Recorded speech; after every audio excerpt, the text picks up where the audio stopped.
চট্টগ্রামের আনোয়ারা উপজেলায় দ্রুতগতির একটি যাত্রীবাহী বাসের ধাক্কায় ৬টি সিএনজি চালিত অটোরিকশা দুমড়ে মুচড়ে গেছে।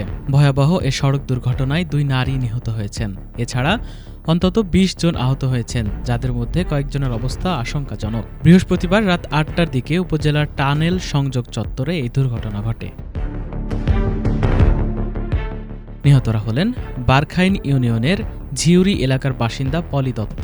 তিনি কাজল দত্তের স্ত্রী এবং ২ সন্তানের জননী। অপর নিহত ইফা শীল একই এলাকার বাসিন্দা শিমুল শীলের স্ত্রী।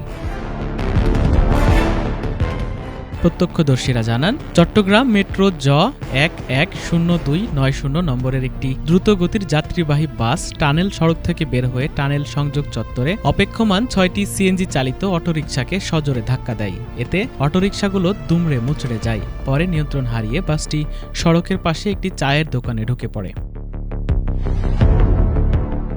দুর্ঘটনায় সিএনজি চালক, যাত্রী ও চায়ের দোকানি সহ অন্তত ৩০ জন আহত হন। স্থানীয়রা দ্রুত তাদের উদ্ধার করে আনোয়ারা উপজেলা স্বাস্থ্য কমপ্লেক্সে নিয়ে গেলে কর্তব্যরত চিকিৎসক ২ নারীকে মৃত ঘোষণা করেন। আহতদের প্রাথমিক চিকিৎসা শেষে উন্নত চিকিৎসার জন্য চট্টগ্রাম মেডিকেল কলেজ হাসপাতালে পাঠানো হয়েছে।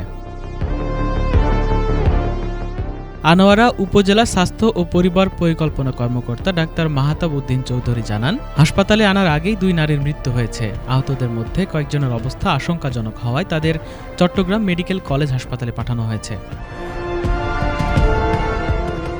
আনোয়ারা থানার ভারপ্রাপ্ত কর্মকর্তা মোহাম্মদ জুনায়েদ চৌধুরী বলেন, দুর্ঘটনায় ২ নারীর মৃত্যু হয়েছে। এ বিষয়ে তদন্ত চলছে।